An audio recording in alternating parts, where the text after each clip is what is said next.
the people who dream and those people who dream big have a different kind of life than the people who don't dream. And most people are just satisfied with Ed. There's always a next level. Your definition of greatness and what you want to achieve could be totally different than somebody else's.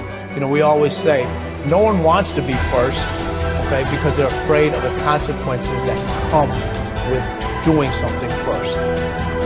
If you're not getting the results you want from your dream, then examine your motivation. Give yourself something to work towards constantly. Take charge of your emotions. Don't let someone else choose them for you. If you're not going to do everything that is necessary to get where you want to be in your life, why even bother? Sounds harsh, doesn't it? Makes you wonder, why am I saying exactly what I just said? Because the time is now for you to recognize that there is no time to be feeling pity about your discussions and what it is that you have inside yourself. You have got to have a different type of conversation within yourself and stop doing the word can't and stop doing the word try. Dreams will remind you that even if the situation isn't temporary, dreams still give you a purpose to live a bigger life despite what you're dealing with. Because they will help you move through the chapter of the life that you're in more powerfully, more grounded, and more fulfilled. Now, believing in yourself is simply an attitude. Believing in yourself is a choice. You have to choose to believe that you can do anything you set your mind to. Anything at all. Because, in fact, you can. Those who succeed don't believe in limits. They study until they understand. They don't give up when they experience doubt. They don't give up when it's hard.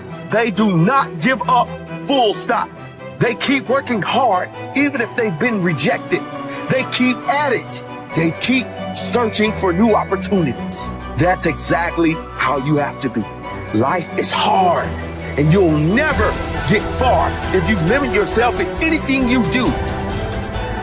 Stop wasting your time making excuses and blaming other people. You need to set goals and pursue them, but you gotta set goals and create pressure and get some support until you get there.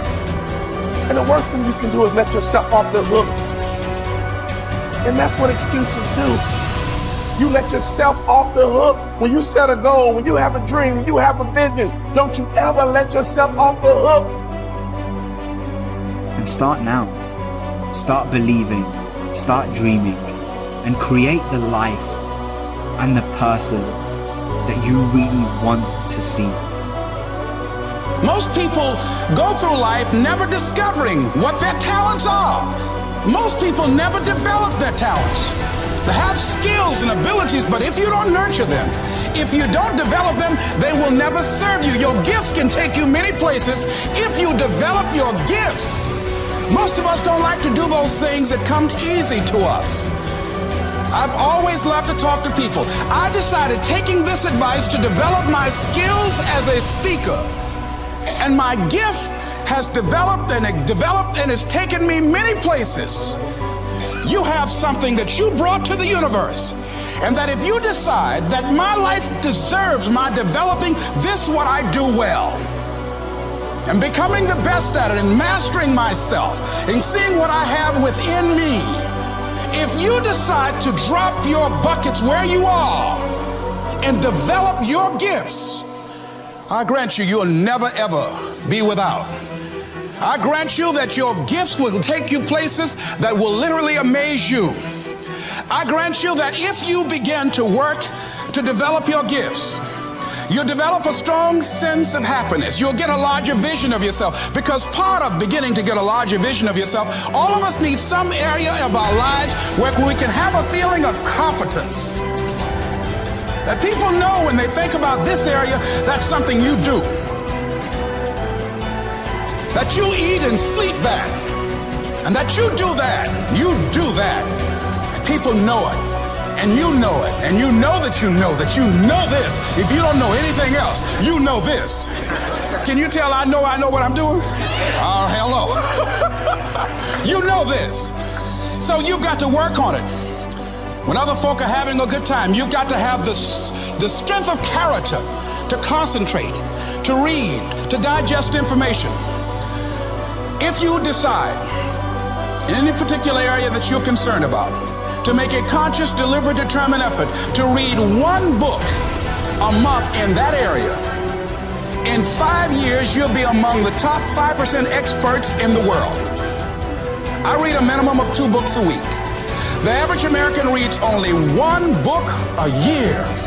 If you decide that area that you love, that you are going to master that particular area, in this era of accelerated change, overwhelming complexity, and tremendous competition, as you begin to develop and expand your skills and your talents and your vision of yourself, you will always be in control of your destiny. It is in the nature of things that some people will be more successful and happier than others. Some people will make more money, have better lives, enjoy greater fulfillment and satisfaction, have happier relationships, and contribute more to their communities. Others will not. The most important single quality that you can develop in a time of rapid change is the quality of flexibility. The opposite of flexible thinking is fixed or mechanical thinking. The opposite of approaching life with an open mind is to react automatically and predictably in every situation. The opposite of flexibility is an unwillingness to change in the face of new information or circumstances. The quality of flexibility is therefore essential if you want to do and have more than the average person. Today, perhaps the most important factor affecting your life is the speed of change. We are living in an age where change is taking place at a faster rate than ever before in human history. And if anything, the rate of change is increasing, year by year.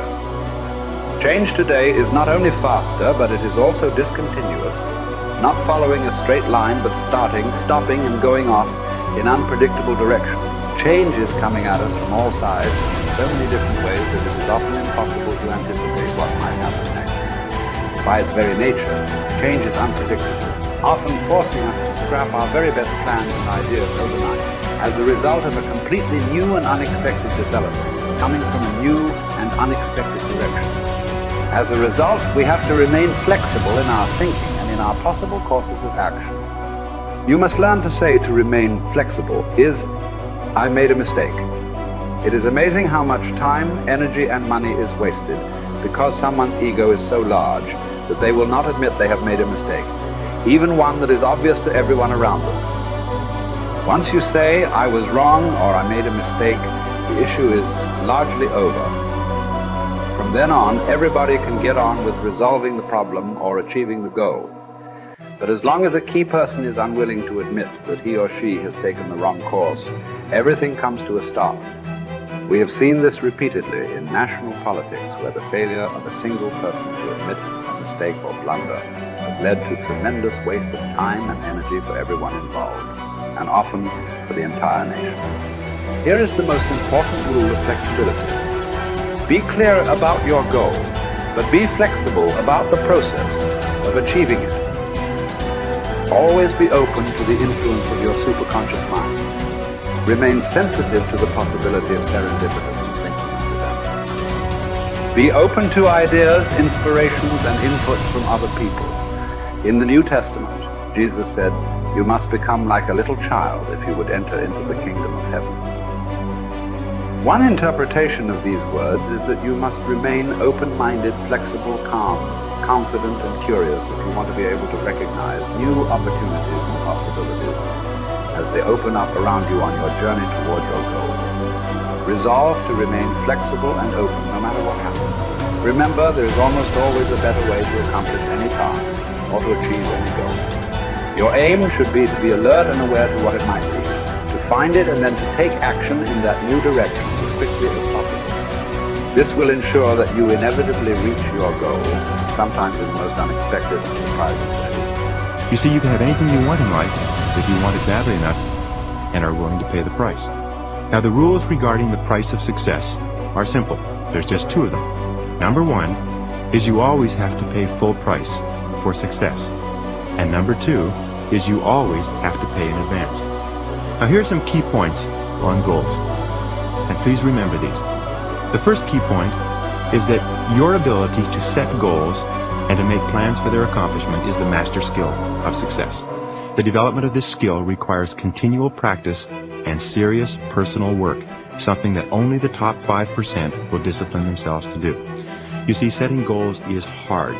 Setting goals requires delaying gratification. Setting goals means taking some time aside and sitting down and really thinking through what it is you want in each area of your life. And because this is difficult, most people won't do it. Number 2, your goals must be congruent with your basic values. Your self-esteem comes from engaging in activities and working toward goals that are consistent with what you believe to be good and right and important. Take some time to think through what you believe in, and then structure your goals in harmony with your innermost convictions. What are your basic values in life?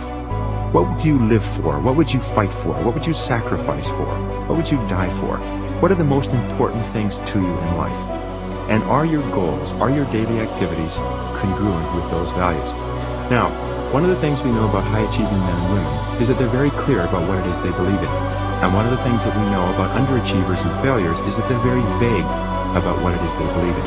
Because when you know what your values are, then it's quite easy for you to make the critical decisions in your life. But if you don't know what your values are, or if you've never taken the time to think them through, then you will toss with the wind and you'll go whichever way the wind blows on almost any area of decision. Fourth point in goal setting, you must have a major, definite purpose. One goal that is more important than any other.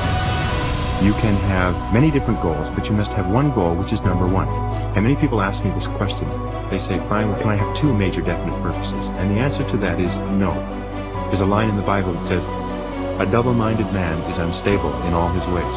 And what it means is if you try to do two things at once, or you have two goals with equal priority, you will end up doing neither, and doing neither of them very well. The way you choose your major definite purpose is once you've listed all your goals, you ask yourself, which is the one goal, the accomplishment of which would move me more rapidly toward the accomplishment of all my other goals than anyone on this list?